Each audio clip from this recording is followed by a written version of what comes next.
I'm going to tell something about the educational vision of Nova Academia. And one of the things that I want to tell is what we are doing is actually not at all shocking or new. The problem is more with other universities. And I want to address the formal and the informal vision on education. The formal vision on education is based on epistemological development, basically learning how to think, learning how to act in the world. But the other part is aimed at social and physical development, having a good body and a good social skills that are reality tested here and in your youth in general. But thinking skills and acting skills that meet each other and that help improve each other. So first I want to say something about the formal educational vision. And that formal educational vision is something that has already been around for 40 years or more, since 1979. This idea, that you don't have to read, came in the end of the 1970s, and it is a progression of, if you ask people what is learning when you're very young, then it is increasing knowledge. Then it changes into memorization. Learning is memorization. Then it is learning to apply all kinds of rules, the rules of society, the rules of a field. Then, only then, there is learning to think for yourself, learning to really master domains, etc., instead of just memorizing and reproducing. Then, the phase after that is if you have a proper base, you can start to widen your horizons. And from then on, there is growing self-awareness. You know, there's always self-awareness, but it grows immensely at a later stage. Well, this has been developed in the last 40 years. And I am now referring to a paper that is called Six Languages in Education by two Dutch researchers, Hamer and Van Rossum. And they came up with, this list. This is kind of now, I would say, a little bit of a consensus in this world. And they say that they describe six hierarchically inclusive ways of knowing that shape and affect the perception and experience of learning and teaching, but also of how we shape and learn the world, how we interact with the world. And if you are at level 4, you also are able to do all the other levels below it. And you might be interested in level 5, but you have no real understanding about level 6. That is one of the key points that they're saying. And they're saying that many of the 21st century skills are associated with a more complex way of knowing. So 5 and 6. And therefore, we need to include in our education the pointers so that students can self-develop levels 5 and 6. So I want to explain a little bit more about how those levels develop on top of each other. This is not always really well readable if you're far away, but it's not, the details are not so important. Anyway, it starts when you're very young with learning that is knowing a lot. And they have no idea what to learn. And hence they learn pretty much everything. If they want to learn, if it is pointless or not, they have no idea about that. At the second level, typically around 8, then they are very, very good in memorizing. You always lose from them when you play memory. And that is because they are extremely good at that. And if they know that they can't learn everything by now. So a typical question of them is, and not only of them, I'm afraid, is this important for the test? And I have met so many students at university that ask this question. And I know at what level they are acting at that moment. And they are very happy when they know the main points. They want a teacher to provide the main points from a more or less difficult part. Then, the next level is a level of reproductive application.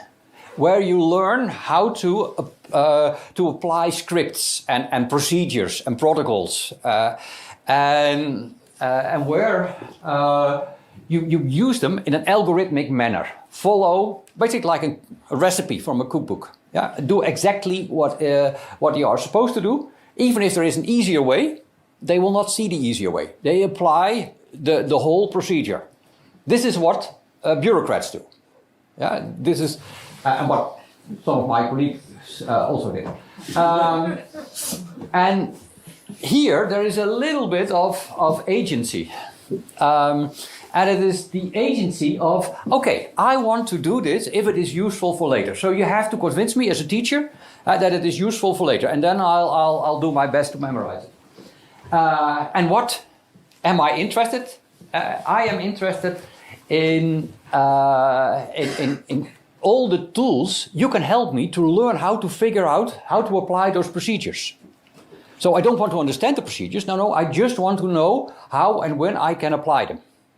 Yeah, that is level 3. You get very far with level 3 at university. But it's not only the thing that university does. Level 4 is that you learn that all those procedures and protocols and scripts, etc., they actually are composed out of different parts. And by rearranging the different parts and applying or changing one part in a different context and applying it there, you can actually build all kinds of new knowledge. And this is the first time that you learn to think about knowledge. And learn to become really flexible in the knowledge.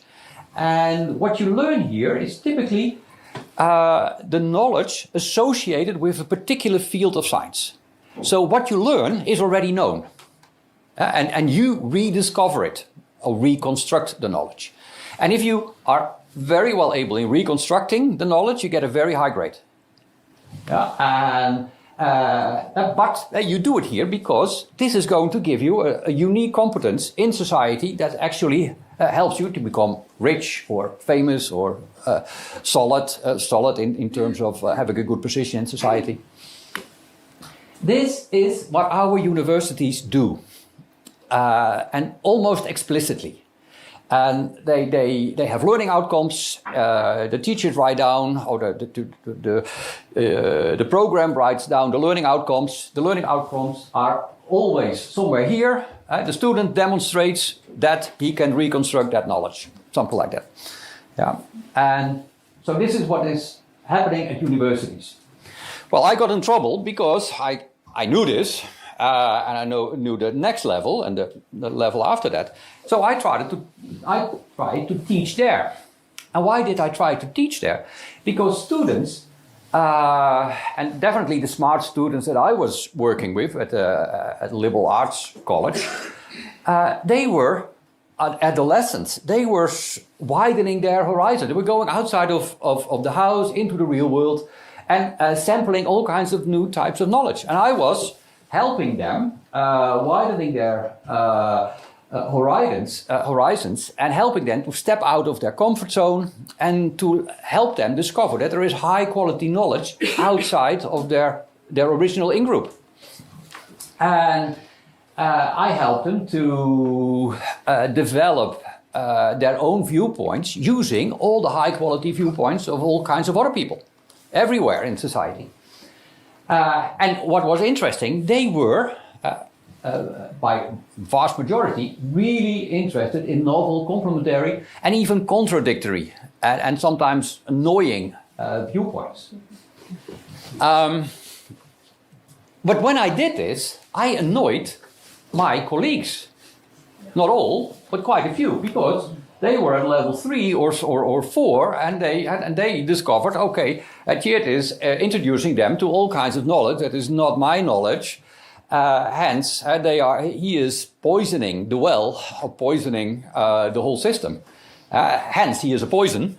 Hence, we need to get rid of him. And well, now the situation is much healthier, I guess.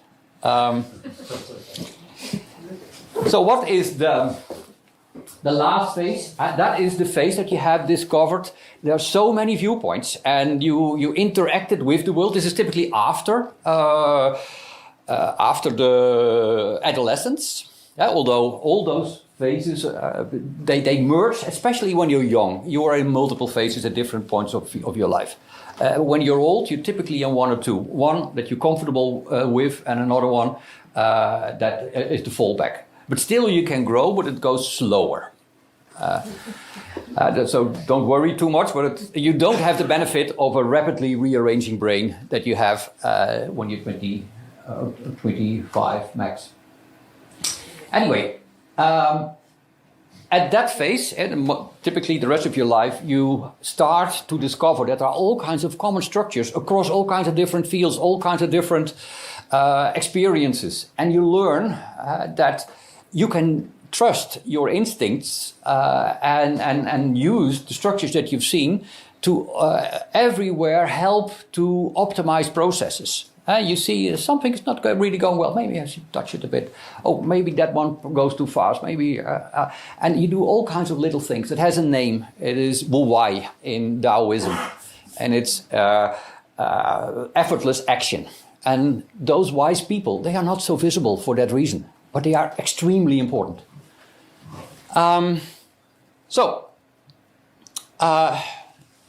This part, what universities focus on, is students who submit to the system of learning outcomes. What we want to do is focus on students who develop their autonomy. Yeah, very simple. And this is known. In every educational department, they should know this. But I have met a professor in educational research who is at 3 at most.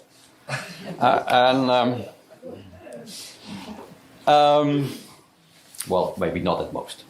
Sometimes 4. So this is the education focus. So we use the last stage of university.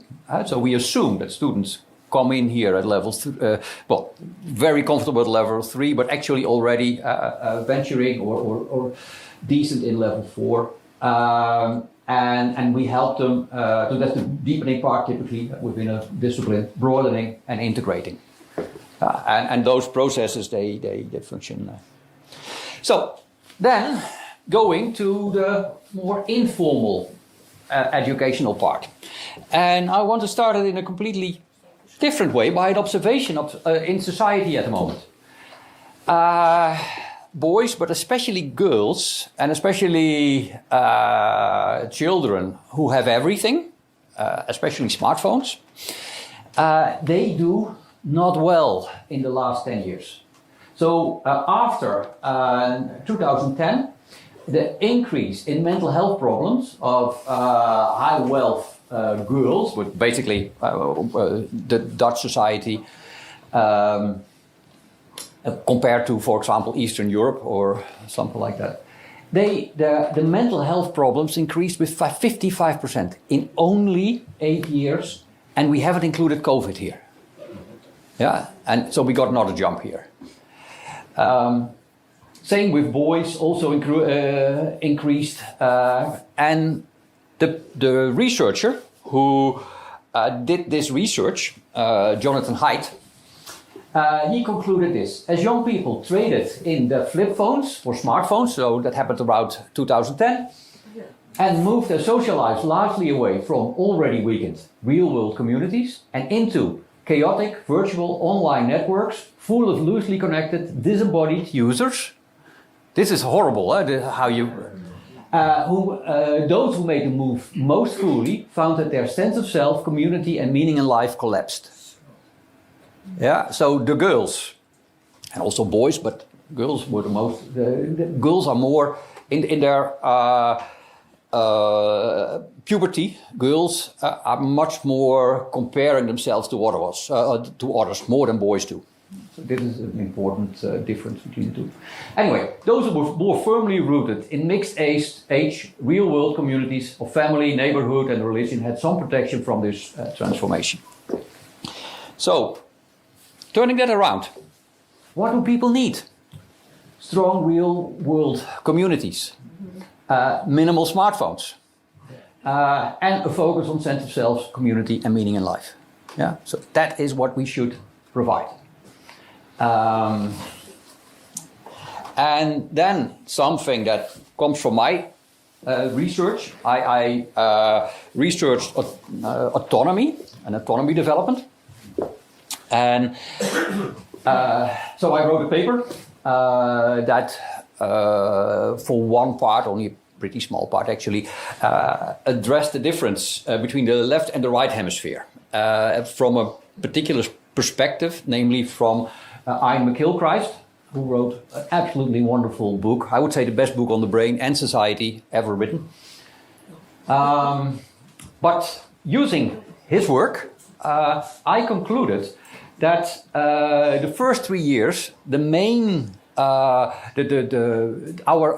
right hemisphere is leading, and it helps us to bring body and emotions under control. In the first years, you really have to self-develop from nothing. It's a bootstrapping activity, but that is led more by the right hemisphere. But then, between say 4 and 17 years, every one of us has to learn a huge body of cultural knowledge just to be able to function in that knowledge, in our societies. And for that, we use the strengths, and I'm going into the strengths of the left hemisphere. We use them, and we really need them. But there is something really important. If you become comfortable in using all the knowledge of your culture, then, only then, you can make the transition to dominance by the right hemisphere. And the right hemisphere is the autonomous hemisphere. It is the self-decider. The left hemisphere is always looking for a boss. That can be the right hemisphere, but only if it can trust it. But if it doesn't trust its own right hemisphere, it's going to trust external authorities. And what you've basically created is an authoritarian. Yeah, so this is an important story. And so to give you a little bit of an idea of what type of stuff the left hemisphere is better in than the right hemisphere, well, it sees the world as typically as exclusive, either or, black-white, analytic, fragmentary, linear, sequential, explicit, basically as any learning, as any school memorization type of stuff. You do 1 hour this, another hour that, etc. And there's very little relation between all those hours. The focus is local and narrow. It likes static things, especially static rules. And it represents reality. It doesn't present. So represents reality like how you see someone via an iPhone. Yeah, as a few words and maybe a picture. But not in the real world. It is, in terms of action, it is very good in competition. And it can go very far in competition, like destroying your enemy or your competitor or whatever. It is also less reliable because it has actually very little focus. And because it has a little focus, it is completely unaware of everything it doesn't know. And hence it comes up with not very good plans that it thinks are really good. Yeah?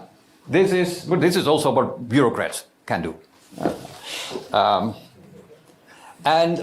the good thing is that it helps. This is what we need for deepening.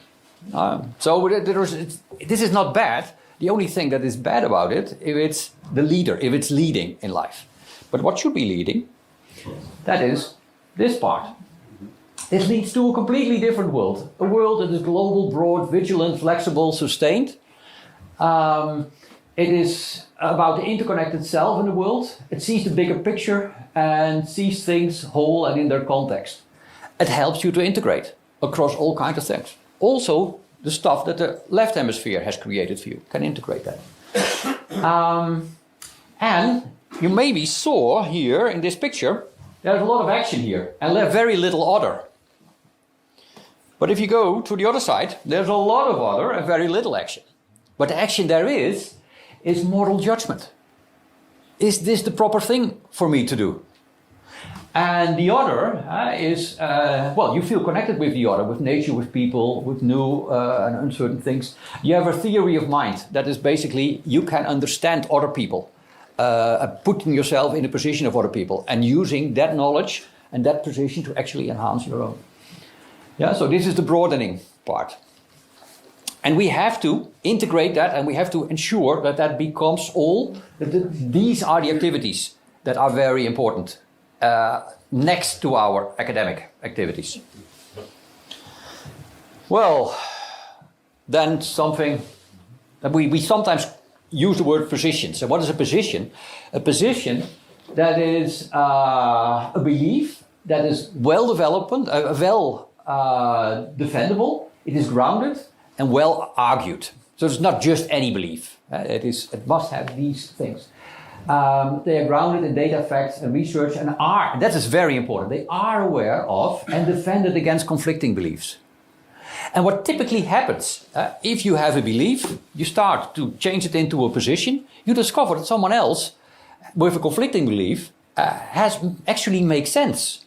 So what you're going to do is include that knowledge of the other in your position, and you might not be fully on board with the other person, but definitely you are not, the enemy of that person anymore. You are very grateful of the knowledge that that person brought in.